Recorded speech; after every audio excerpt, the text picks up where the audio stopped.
There are exceptions to the octet rule. And of course, since the rule is named for the number 8, they can either go higher or lower than the number 8, right? There are some atoms that will not form a complete octet. We've already mentioned that hydrogen will only form a duet. There's also beryllium, boron, and aluminum that will form electron deficient molecules. Okay, electron deficient. Oh, that must be lower than 8, right? Because it said deficient. And then there are atoms in the third row and below. What's so special about the third row? That can have an expanded octet. Once you get to the third row, that's period number 3. 3 has the possibility of S's and P's and d orbitals. So now all of a sudden there's a d orbital, and the d orbital allows you to put more electrons in it.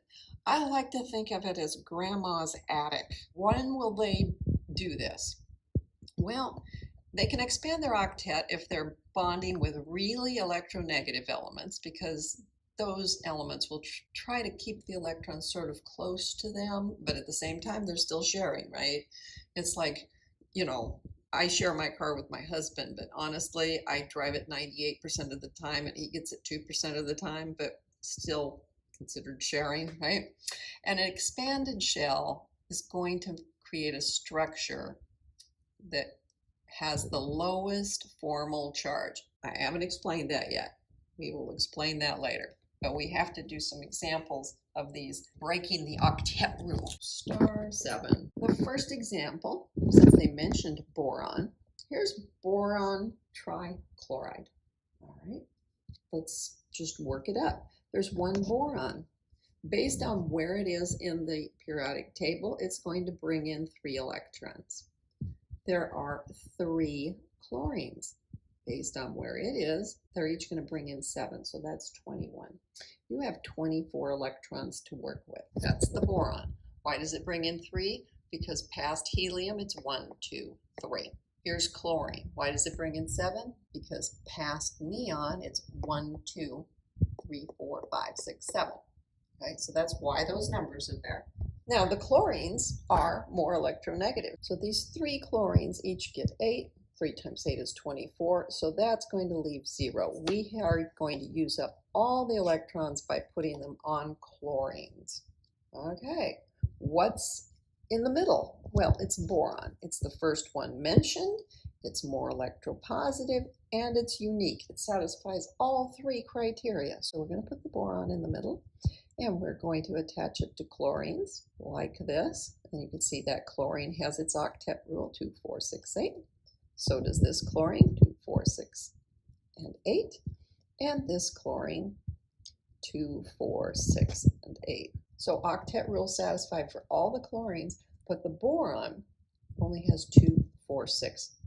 Boron is going on the low side, electron deficient molecule. Now, how about another example? Since we showed you one that was this way, let's do an example that is the other way. So why is this boron only forming 3? I mean, yeah, it only came in with 3, but why shouldn't it manage to have a 4th one?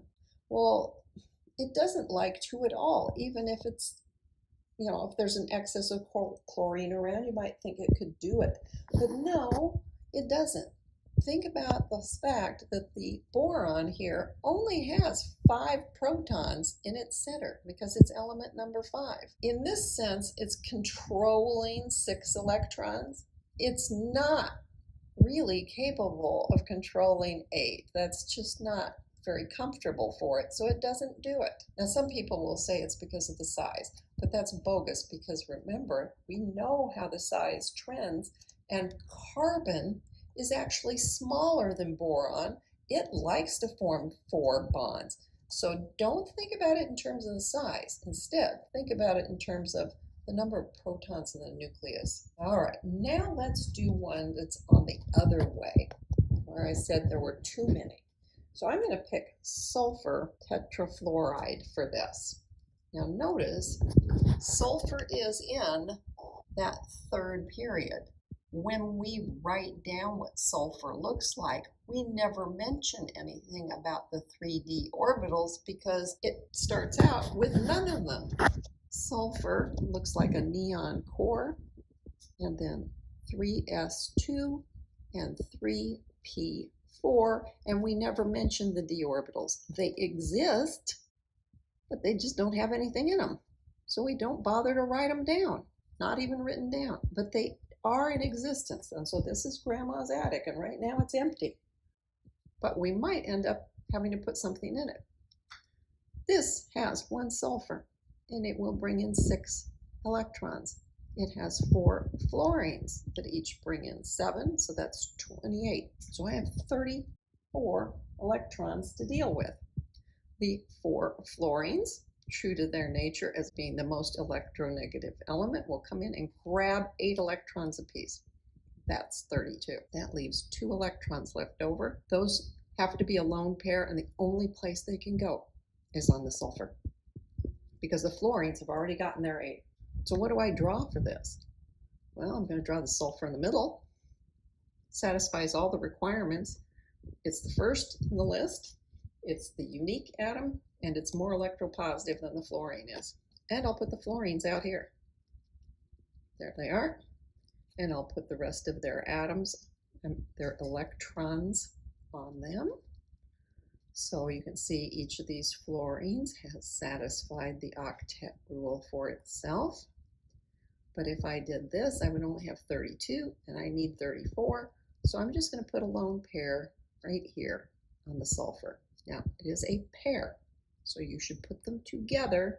You shouldn't put one here and one there, for example. Don't do that. They are a pair, lone pair, so they're going to go together. Because it has 2, 4, 6, 8, 10, this is called hypervalency. So if you see that term, it's indicating that you must be talking about something that is in the 3rd period or lower on the periodic table, so that it will be capable of having d orbitals that will get electrons put in them.